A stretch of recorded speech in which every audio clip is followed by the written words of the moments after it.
ఆకువీళ్ళలో జగన్మోహన్ రెడ్డిని ఉత్సాహపరచడానికి జగన్మోహన్ రెడ్డి తొత్తులు కొంతమంది రెచ్చగొడితే పాపం అమాయక దళితులు అక్కడ మతాల విషయంలోకి వచ్చింది కాబట్టి వాళ్ళ దాడి అనేది రాష్ట్ర వ్యాప్తంగా తీవ్ర సంచలనం రేపింది కాబట్టి అటువంటి మర్డర్ కేసు పెట్టారు. వాళ్ళు అరెస్ట్. నాకు తెలిసి మీరు చూడండి, జగన్మోహన్ రెడ్డి దయ వల్ల ఆకువీడు దళితులు ఒక నెల రోజులుగానే వెనక్కి వస్తే వాళ్ళ అదృష్టవంతులే. నెల అయితే ఈవేళ నాకు ఒక శుభవార్త ఒకటి అనిపించిందండి. ఏంటంటే, నేను గత 4 రోజుల నుంచి ఇష్యూ జరుగుతున్న దగ్గర నుంచి కూడా చెప్పుకొస్తున్నాను వాళ్ళకి.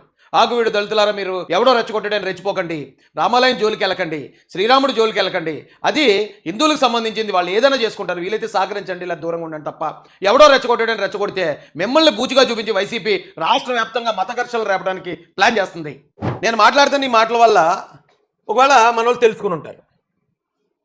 ఆకువీడు పెద్దపేటలో ఉన్న దళితులు, ఎవరో పెద్ద ఆయన వచ్చి మాట్లాడుతున్నాడు. ఇదే కనుక నిజమైతే, ఈయన చెప్పింది నిజంగా రియలైజ్ అయ్యి ఎవరో రెచ్చగొట్టడం వల్ల అలా జరిగింది తప్ప రామాలయాన్ని మేము ఆపే ఉద్దేశం లేదు, రామాలయాన్ని హ్యాపీ కట్టుకోవడానికి మేము అందరూ సమ్మతిస్తున్నాం, మేము ఖచ్చితంగా సహకరిస్తాం, ఇక్కడ మత ఘర్షణలు వద్దు, మా మతాల మధ్యలో మేము అందరం కలిసి ఉంటామని కానీ మీరు భావిస్తే ఆ ఎమ్మెల్యే గారితో కానీ పైన నాయకులతో కానీ మాట్లాడడానికి నేను రెడీ. నేను వచ్చి మాట్లాడతాను, ఈ సమస్య పరిష్కారం తీసుకొద్దాం, మత ఘర్షణలు ఈ రాష్ట్రంలో లేకుండా అడ్డుపడదాం. అందరికీ నమస్కారం అండి. నా పేరు దర్శక శ్రీనివాసరావు, మరి పెద్దపేట అండి. మా పెద్దపేటలో కొద్ది రోజులుగా కొన్ని సమస్యలు జరుగుతున్నాయండి. అది సమస్యల పరిష్కారం ఎమ్మెల్యే గారు చూపించారని, ఎమ్మెల్యే గారికి అపాయింట్మెంట్ ఇస్తారని మాకు ముందుగా మమ్మల్ని ఎమ్మెల్యే గారి దగ్గర తీసుకెళ్లి మీరంతా కలిసి మాకు ఎమ్మెల్యే గారి దగ్గర ప్రాధాన్యపడినట్టుగా మమ్మల్ని సహకరిస్తారని కోరుకుంటున్నామండి. బయట వారు వచ్చి మమ్మల్ని రెచ్చగొట్టడం వల్ల గొడవ అయితే జరిగింది కానండి.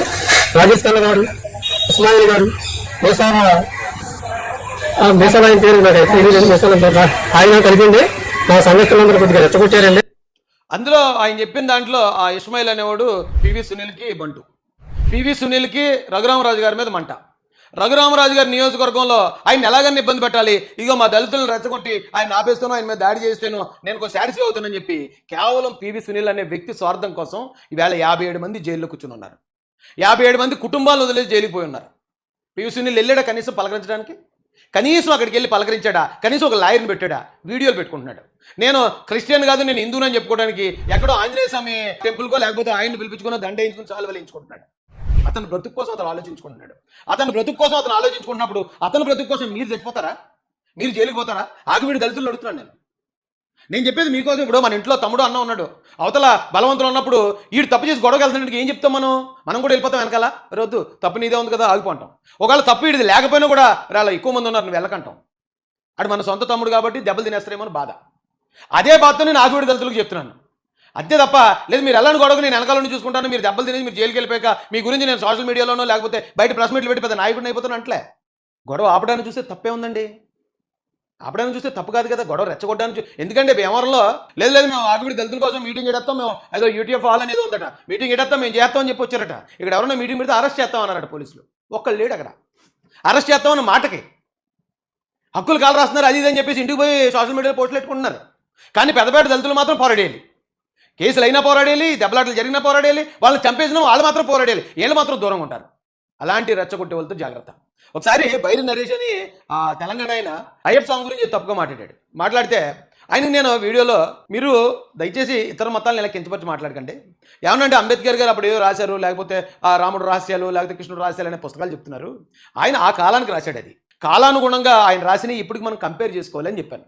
చెప్తే ఈ వైసీపీలో ఉన్న దళితులు రాజేష్ అంబేద్కర్ గారిని విమర్శించాడు, రాజేష్ అంబేద్కర్ గారిని ఇలాగన్నాడు అలాగన్నాడు అని తెగదిట్టేయడం మొదలెట్టి ఆ క్రమంలోనే నేను ఒకరోజు ఆ ఫోన్ ఎవరన్నా డౌట్ ఉంటే ఫోన్ చేయండి అంటే ఒక అతను ఫోన్ చేశాడు నాకు, దళిత నాయకుడు. రాజేష్ నువ్వు అంబేద్కర్ రచనలు ఇచ్చేసి అంత మొగోడువా, బైరి నరేష్ చేసింది ఏం తప్పు ఉందని నువ్వు మాట్లాడు, బైరి నరేష్ కరెక్ట్గానే మాట్లాడాడు కదా అన్నాడు. అవునా, కరెక్ట్గా మాట్లాడా, సరే అదే మాట నువ్వు కూడా మాట్లాడి సోషల్ మీడియాలో పెట్టాను. అదే మాట మాట్లాడమన్నాను. బైరి నరేష్ ఏదైతే మాట్లాడిందని కరెక్ట్ అంటున్నావో అదే మాట అదే వీడియో నువ్వు మాట్లాడి నువ్వు సోషల్ మీడియాలో పెట్టాను. వెంటనే అతను ఏమన్నాడు తెలుసండి, అంటే రాజేష్ నన్ను అరెస్ట్ చేయించడానికి కుట్ర పన్నుతున్నాడు అన్నాడు. అంటే ఆ మాట మాట్లాడితే అరెస్ట్ అవుతాడని నీకు తెలుసు, అదే మాట బైరి నరేష్ మాట్లాడితే బైరి నరేష్ అరెస్ట్ అవుతాడని కూడా తెలుసు, కానీ బైరి నరేష్ మాట్లాడి అరెస్ట్ అయిపోవాలి, ఈయన కొడుకు బాగానే ఉంటాడు. అలాంటి యదవులు ఉన్నారు, అలాంటి దొంగలు ఉన్నారు. వీళ్ళు ఈ రోజున రాష్ట్రంలో అక్కడక్కడి నుంచి లేదు అక్కడ రామాలయం కట్టకూడదు, అక్కడ గొంతెలం గుడి కట్టాలి, అక్కడ రఘురామరాజుని ఎదిరించాలని మాట్లాడుతున్న పకోడిగాడు ఎవడైతే ఉన్నాడో ఆడు ఒక్కడు కూడా అక్కడికి రాడు. చూసుకోండి, ఒక్కడు కూడా అక్కడికి వచ్చి ఇగో నేను సమర్థిస్తున్నాను ఇక్కడ రామాలయం కట్టడానికి వీల్లేదని ఎవడన్నా చెప్పమని అక్కడికి వచ్చి ఒక్కడు చెప్పడం, పారిపోతారు. కానీ మీరు మాత్రం చెప్పాలి, నిలబడిపోవాలి, అవసరమైతే వీరమరణం పొందేది జైలుపోవాలి. ఆ దూరంగా ఉన్న యాదవులు మాత్రం రారు. అలాంటి వాళ్ళని నమ్మకండి. పరిస్థితులకు తగ్గట్టు వెళ్ళండి. ఏ కష్టాలు కొని తెచ్చుకోకండి. పొరపాట్లు చేయొద్దండి. ఇదే చెప్తున్నాను నేను. బయట వాళ్ళు ఎవరిని కూడా మా సంఘం రానివ్వకుండా చూసుకుంటామని ఇక్కడ నుంచి. నేను ఆ ఇస్మాయిల్ అనేవాడి కోసం నిన్న చెప్పాను, మొన్న చెప్పాను. వాళ్ళకి అర్థమైంది. కరెక్టే కదా. ఈ ఇస్మాయిల్ అనేవాడు అసలు మనకు సంబంధం లేనోడు. వీడు దళిత క్రైస్తవుడు కాదు. వీడు ఎక్కడో ఏలూరు పాడోడు. అక్కడి నుంచి ఇక్కడికి వచ్చి ఎందుకు రెచ్చగొట్టాడు? గతంలో వీడికి రఘురామరాజు గారికి గొడవలు ఉన్నాయి కాబట్టి ఆ గొడవలను ఆసరా చేసుకుని వీడు ఎమ్మెల్యే టికెట్ అడుగుతున్నాడు. అప్పుడే అంటే ఈ ఎమ్మెల్యే టికెట్ కోసం దళితుల్ని ఎలా చేస్తున్నారని వాళ్ళకి అర్థమైపోయిందండి. మరి చెప్పాలి కదా. మనం చెప్పడం బట్టే కదా వాళ్ళకి తెలుస్తుంది. అవును కరెక్టే కదా. ఇవన్నీ వాళ్ళు ఆలోచించలేరు కదా. వాళ్ళు అక్కడ గొడవ ఏంటి, వ్యవహారం ఏంటి చూసుకుంటారు. బయట నుంచి ఏం జరుగుతుందో మనమేగా చెప్పాలి. రోజు రియలైజ్ అయ్యారు. రియలైజ్ అయ్యి నిజంగా రామాలయం విషయంలో వీళ్ళు కనుక ఇన్వాల్వ్ అవ్వకుండా చక్కగా మీరు చేయండి, మేము కూడా సహకరిస్తున్నాం అన్నారు అనుకోండి, ఎంత గొప్పగా ఉంటుందండి. రఘురామరాజు గారికి ఏంటి నష్టం? నిజంగా రఘురామరాజు గారికి ఇప్పుడు ఆయన మాట్లాడే అన్ని వీడియోలు చూడండి. నీళ్ళ సూట్లు వేసుకుని వచ్చేస్తారు. నీళ్ళ సూట్లు వేసుకుని వాళ్ళనే తిడుతున్నాడు. ఎవరైతే పివి సునీల్ ఉన్నాడో, ఎవరైతే ఎవడు జాడ శ్రవణ్ ఉన్నాడో, ఎవరైతే ఇంకో విజయ్ కుమార్ వాళ్ళని తిడుతున్నాడు. అంతే, అతను అత్తమాటు వాళ్ళనే తిడుతున్నాడు తప్ప సామాన్య దళితులు ఏమో అతను ఇచ్చేయట్లేదు. కాకపోతే వీళ్ళు వాళ్ళకు సపోర్ట్గా అతని మీదకి వెళ్తే మరి కోపం వస్తుంది కదా. తన నియోజకవర్గంలోనే తన ప్రజలు అయ్యుండి ఎవడో రెచ్చగొట్టాడని తన మీద గొడవకు వస్తూ ఉంటే మన కోపం రాదా? బయట నుంచి ఎంకరేజ్ చేసి కూడా ఒక్క నా కొడుకు అక్కడికి రాడు, కనీసం మిమ్మల్ని పరామర్శించడు. కానీ సోషల్ మీడియాలో మాత్రం అబ్బా శబాష్ చాలా బాగా చెప్తున్నావు, సూపర్ అండి బాబు, మీరు మీ ఆదివీడి దళితులు పోరాటం అంటారు దొంగ నా కొడుకును. అలాంటి దొంగ నా కొడుకుల్ని నమ్మొద్దు. ఎగ్జాంపుల్కి ఈ దేశ చరిత్రలో కారంచేడు చుండూరు ఘటనలే చాలా దారుణమైన అత్యంత ప్రమాదకరమైన విషయాలు చెప్తారండి. ఒకవేళ అలాంటి పరిస్థితుల్లో నేనే ఉండుంటే ఆ రోజున ఆ కారంచేడు ఘటనలో ఎవరో ఒక ఆయన మా చెరువులో గేదెలు కడుతున్నాడు, ఒక అమ్మాయిన కడుగుతున్నాడు. అక్కడికి ఇంకొక ఆయన దళితుడు వెళ్ళాడు, ఒక మాదిగాయన వెళ్ళాడు. వెళ్ళి ఏంటంటే ఎక్కడ కడుగుతున్నారు ఏంటండి అన్నాడు. ఆయన ఏదో మాట పెరిగింది. ఎంత చిన్న గొడవ అండి అది. అంత చిన్న గొడవకి ఆ గొడవ అలా జరుగుతుండగానే ఎవరో మారుతామని ఆవిడ వెళ్ళి ఒక బిందించుకుని ఆయన కొట్టిందట. అలాంటి పొజిషన్లో నేను ఉంటే వెంటనే నేను వాళ్ళతో మాట్లాడి ఏమంటే గొడవ జరిగింది, ఆయన తిట్టాడు, మా వాళ్ళు తిట్టారు, ఆయన ఏదో అన్నట్టున్నాడు, ఈవిడ కొట్టింది, దయచేసి ఒకవేళ ఈ కొట్టినందుకు క్షమాపణ చెప్తాం, తిట్టినందుకు ఇచ్చేయండి అని ఆ రోజు మాట్లాడుంటే అయిపోయిన గొడవ అండి అది. నేను అదే చేస్తున్నాను ఇప్పుడు. ఒకవేళ అప్పుడు నేను లేను కదా, పోనీ ఇప్పుడు ఉన్నాను, ఇప్పుడు కూడా కావాలని ఎంత కష్టం ఉన్నా ఎంత బలం ఉన్నా సరే ఎలాంటి రా కొట్టేసుకోండి, మీరు ఎలాంటి మీరు జైలు పాలు అయిపోండి, అవసరం దెబ్బలు తినండి, నేను రెచ్చగొట్టట్లేదండి. నేనున్నాను, జగన్తో ఫైట్ చేశాను, దోరపూడి చంద్రశేఖర్ రెడ్డితో, మరో జక్కంపూడితో, మరొక కొడాలితో, మరో పేరుని ఎవరినైనా ఎదిరించాను నేను. ఎందుకంటే తట్టుకునే శక్తి ఉంది నా దగ్గర, నా వెనకాతల మహాసైన్యం ఉంది. తర్వాత నేను 2023లో జాయిన్ అయిన తర్వాత తెలుగుదేశం పార్టీ ఉంది, బలం ఉంది కాబట్టి బలవంతుంది. నీ దగ్గర బలం ఉందా? నువ్వు తప్పు లేకుండా ఉన్నావా? ఎవరు నన్ను వ్యతిరేకించు, ఎవరు నన్ను ఎదిరించు, అంతే తప్ప నీ దగ్గర బలం లేక, నీ దగ్గర న్యాయం లేక నువ్వు పొరపాటు చేసి ఎందుకు అని చెప్తున్నాను.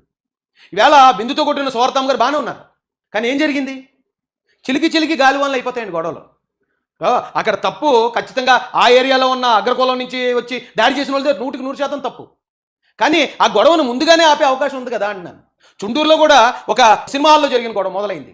ఆ గొడవను మనం అక్కడే ఆపుంటే అంతమంది నరభేదం జరిగి ఉండకపోను కదా అంటున్నాను. ఇప్పుడు మనం ఏమంటాం? మృతవీరులు అంటున్నాం. సమాధులు కట్టిన తర్వాత మృతవీరులు అంటాం, లేదా జైలుకి వెళ్ళిపోయిన తర్వాత వీరాది వీరులు అంటాం. కాదండి, వాళ్ళు చచ్చిపోకుండా, వాళ్ళు జైలుకి వెళ్లకుండా కాపాడుకోవటం గొప్ప విషయం.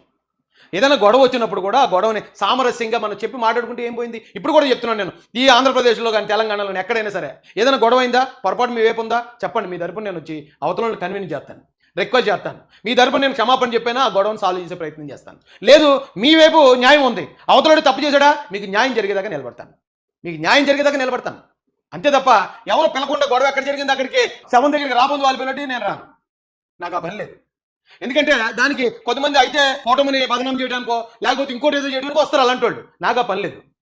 మీరు నిజంగా న్యాయం కావాలని కోరుకుంటే తప్పకుండా నేను వస్తాను, నేను వచ్చి అక్కడ నిలబడతాను, జరగాల్సింది చూస్తాను, పోలీసు వారితో మాట్లాడగలను, రాజకీయ నాయకులతో మాట్లాడగలను, అంతకన్నా పెద్ద నాయకుల దృష్టి కూడా తీసుకెళ్ళగలను. కాబట్టి మనం గొడవ అయిపోయిన తర్వాత దెబ్బలు తినేసో లేకపోతే మన వాళ్ళు చచ్చిపోయో జైలుకి వెళ్ళిపోయో అప్పుడు తెలుసుకునే దానికన్నా కూడా, అప్పుడు మనం మాట్లాడుకునే దానికన్నా కూడా అంతకన్నా ముందే ఆపేస్తే, నేను ఇది ఆపకపోతే ప్రవీణ్ పగడాల మత ఘర్షణలు రేగిపోను, చాలామంది చచ్చిపోతారు.